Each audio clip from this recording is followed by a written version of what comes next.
ఇక్కడ ఏ కాలమ్‌లో డేట్స్ ఉన్నాయి. అంటే డిఫరెంట్ మంత్స్‌లో డేట్స్ ఉన్నాయి. బి కాలమ్‌లో సేల్స్ ఫిగర్స్ ఉన్నాయి. ఒకే సంవత్సరంలో డిఫరెంట్ మంత్స్‌లో మనకు సేల్స్ ఫిగర్స్ ఉన్నాయి.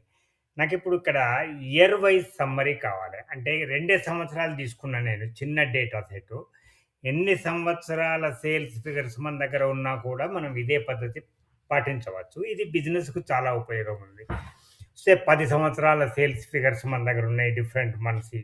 మరప్పుడెట్లా? ఇయర్ వైస్ సమ్మరీ రావాలి. ఒకే సంవత్సరంలో ఒకటి కంటే ఎక్కువ సేల్స్ ఫిగర్స్ ఉన్నాయి. మీ దగ్గర 30 సెకన్ల టైం ఉన్నది. చేయగలుగుతారా? ఓకే. ఫస్ట్ ఏం జేయాలంటే, ఈ డేట్స్ అన్నిటిని ఇయర్స్ కింద కన్వర్ట్ జేయాలి. మనం ఇయర్సే గదా! కాలిక్యులేట్ జేస్తాం ఫార్ములాలో.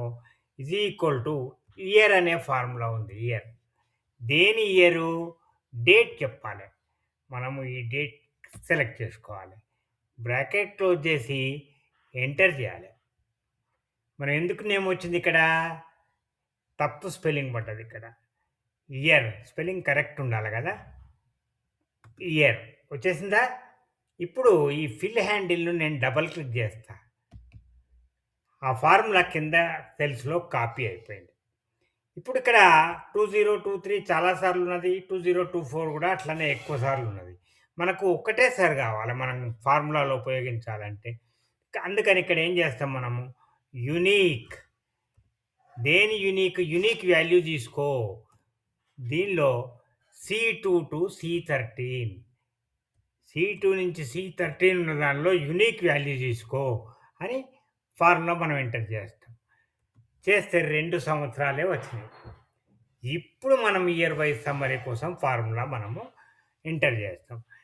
Equal to some if bracket open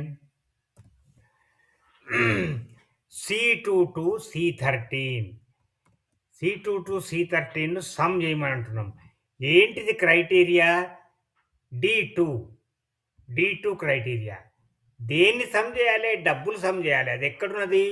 B2 to B13.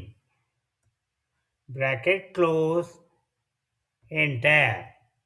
అంటే 2023లో 97,000 సేల్స్ ఫిగర్ మన దగ్గర ఉన్నది. ఇదే ఫార్ములాను కిందకి డ్రాగ్ డౌన్ చేస్తే కాపీ అయిపోతది. 2024లో 1,36,000 వచ్చింది. ఈ రకంగా మన దగ్గర ఎన్ని సంవత్సరాలున్నా ఈజీగా మంత్ వైస్ సేల్స్